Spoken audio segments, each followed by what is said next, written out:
Jadi pada malam hari ini ditemani dengan suara rintik hujan di luar sana, kita akan sharing video tentang suatu gejala penyakit yang mungkin sering sekali dialami oleh sebagian besar orang ya, bahkan kita sendiri atau orang di sekitar kita. Tapi di sini yang perlu digarisbawahi adalah suatu gejala penyakit ini kadang tidak menjadi perhatian serius. Karena apa? Karena ketidaktahuan, dan mungkin jadi gejala penyakit ringan ini adalah sebagai suatu tanda terjadinya masalah dalam tubuh kita. Jadi malam ini kita akan membahas terkait dengan nyeri kepala. Tapi sebelum itu jangan lupa subscribe, like, share, and komentarnya di video ini, dan tentunya jangan lupa tekan tombol loncengnya. Jadi ketika suatu saat nanti saya update lagi video terbaru, kalian akan mengetahuinya. Oke, langsung saja. Oke teman-teman, jadi nyeri kepala itu dibagi menjadi dua macam, yaitu nyeri kepala primer dan nyeri kepala sekunder. Nah, kita akan berbicara satu persatu. Kita berbicara dulu tentang nyeri kepala primer. Apa itu nyeri kepala primer? Yaitu nyeri kepala primer adalah nyeri kepala yang muncul akibat respon terhadap stres yang bisa diakibatkan karena fisik atau psikis, seperti itu. Dan nyeri kepala primer ini dibagi lagi menjadi tiga macam jenis nyeri kepala, yaitu yang pertama tension headache ya, kemudian migrain, kemudian yang ketiga adalah cluster headache ya. Kita bahas satu persatu dulu. Tension headache ini paling banyak dan sering dialami oleh sebagian besar orang ya, dengan gejala rasa sakit di kedua sisi kepala ini ya, dan ini rasanya seperti diikat kencang hingga dan rasa nyerinya ini itu menjalar sampai ke area leher. Biasanya ini diakibatkan karena stres, kemudian kurang tidur, dan adanya ketegangan otot, dan biasanya ini sering banget terjadi di masyarakat umum. Jadi kalian mungkin bisa flashback ke belakang atau mengevaluasi sudah pernahkah kalian mengalami jenis kepala ini, yaitu nyeri kepala tension headache seperti itu. Oke, jadi yang kedua ialah migrain. Jadi migrain ini adalah salah satu nyeri kepala dengan tanda kepala berdenyut, nah yang biasanya terjadi hanya di sebelah sisi saja, bisa di kanan atau mungkin bisa juga terjadi di kiri. Nah, biasanya pemicunya itu adalah karena sensitif terhadap cahaya, bau, ataupun suara. Nah, biasanya buat kalian yang sering mengadakan kegiatan di lapangan, di area terbuka, mungkin ketika kegiatan olahraga atau apa di tengah hari, atau mungkin ke upacara bendera, kalian langsung terkena yang namanya cahaya, dan kebetulan kalian sensitif terhadap cahaya ini, biasanya kalian akan mengalami namanya migrain. Dan migrain ini biasanya hanya terjadi selama beberapa jam saja, seperti itu. Nah, selanjutnya jenis nyeri kepala primer yang ketiga ialah cluster headache. Nah, biasanya nyeri kepala ini terjadi di sekitar daerah mata sini atau di daerah belakang mata, dan rasanya seperti tertusuk-tusuk ya, seperti ditusuk-tusuk, dan biasanya disertai dengan gejala lain seperti hidung tersumbat dan juga mata merah. Dan cluster headache ini sering sekali dialami pada pria itu ya. Nah, lalu kita berbicara poin kedua, yaitu terkait dengan nyeri kepala sekunder. Tadi kita sudah berbicara nyeri kepala primer, sekarang kita berbicara tentang nyeri kepala sekunder. Nah, nyeri kepala sekunder itu seperti apa? Itu adalah suatu keadaan sakit kepala atau nyeri kepala yang disertai dengan gejala gangguan saraf seperti kejang-kejang, kemudian mata juling, kemudian penglihatan ganda, dan kelemahan anggota gerak sebelah, bisa kanan ataupun kiri.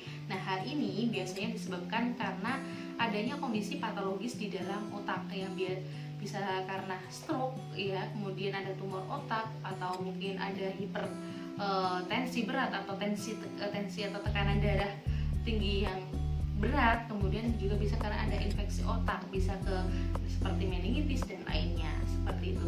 Dan buat kalian bisa dimengerti bahwa kondisi nyeri kepala sekunder ini adalah salah satu nyeri kepala yang harus diwaspadai karena harus mendapatkan pertolongan medis segera. Oke teman-teman, tadi kita sudah membahas tentang nyeri kepala primer dan juga nyeri kepala sekunder. Nah, sekarang saatnya kita mengetahui 4 kondisi kita harus konsultasi ke dokter, yaitu ketika satu, ada riwayat penyakit kronis ya. Jadi si pasien ini mengalami nyeri kepala dan dia kebetulan memiliki riwayat sakit-sakit kronis. Nah, ini harus segera dikonsultasikan ke dokter.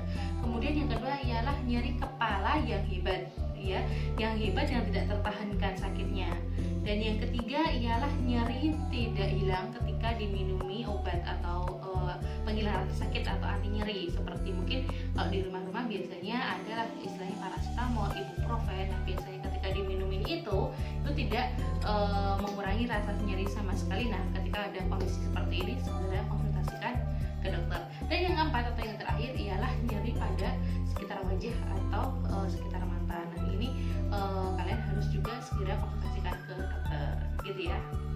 Oke, selanjutnya akan ada pertanyaan, kapan harus dibawa ke UGD? Nah, ya, ini adalah hal-hal yang perlu diketahui. Yang pertama ialah ketika terjadi nyeri kepala yang luar biasa hebat dan dalam waktu mendadak. Jadi ketika si pasien ini tiba-tiba mengalami yang namanya nyeri kepala, kemudian rasanya tidak tertahankan. Nah, ini harus segera dibawa ke UGD.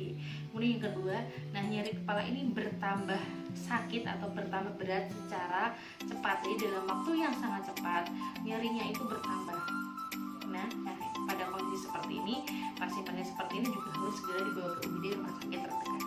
Dan yang ketiga ialah nyeri kepala ini disertai dengan penurunan kemampuan konsentrasi dan berpikir, ya. Kemudian yang selanjutnya ialah terjadi yang namanya penurunan kesadaran, bisa ke arah pingsan atau bisa juga ke koma. Nah, ini harus segera dibawa ke UGD rumah sakit. Kemudian terjadi perubahan kemampuan bicara. Yang dimaksud adalah tiba-tiba gagu atau mungkin bicaranya tidak jelas seperti itu. Nah, ini juga harus diwaspadai dan harus segera dibawa ke UGD rumah sakit terdekat. Lalu selanjutnya mengalami yang namanya kelemahan rasa atau kesulitan berjalan dan juga disertai dengan gangguan penglihatan. Nah, ini juga harus diwaspadai dan hal ini juga harus segera dibawa ke UGD rumah sakit. Kemudian yang selanjutnya nyeri kepala ini terjadi setelah benturan dengan benda keras atau mungkin juga karena jatuh ya di kamar mandi ataupun terpleset di rumah, terbentur lantai atau dinding, atau juga karena kondisi kecelakaan ketika di luar rumah. Nah, meskipun tidak ada luka, tidak ada jejak, tidak ada lecet sekalipun, nah ketika ada rasa pusing bahkan disertai dengan mual, nah ini harus diwaspadai karena kita tidak tahu apa yang terjadi di dalam kepala kita. Nah, ini harus segera dibawa ke UGD terdekat. Dan yang terakhir adalah nyeri yang disertai dengan demam, leher hingga tengkuk terasa kaku. Nah, ini kan salah satu poin yang juga harus segera dilakukan pemeriksaan lebih lanjut seperti itu. Oke, tadi kita sudah berbicara tentang klasifikasi nyeri kepala, kemudian kita juga sudah berbicara tentang penanganan harus konsultasi dokter itu kapan, kemudian kapan harus dibawa ke UGD. Nah, sekarang kita berbicara tentang penyebabnya. Nah, penyebab sakit kepala ini itu bermacam-macam, tapi penyebab utamanya yaitu alkohol ya, kemudian makan yang tidak teratur, kemudian dari perjalanan panjang, suara yang berisik, sensitif terhadap cahaya, banyak tidur, terlalu gembira, sakit gigi, sinusitis, stres dan kelelahan, dan masih banyak sebagainya. Nah, buat informasi aja untuk kalian semua, 3 dari 4 sakit kepala ini biasanya disebabkan karena ketegangan otot, leher, dan kulit kepala sebagai akibat dari stres. Jadi buat kalian semua, jangan terlalu stres agar terhindar dari yang namanya sakit kepala. Oke, berikutnya yaitu pengobatannya. Pengobatan nyeri kepala ini menurut Dr. Miriam itu tergantung pada penyebabnya. Misalnya nih ya, sakit kepala yang diakibatkan karena ketegangan otot biasanya akan reda dengan istirahat, kemudian relaksasi dan konsumsi analgetik ya, obat nyeri seperti paracetamol contohnya ya, yang paling aman. Nah, tapi buat kalian harus hati-hati ya.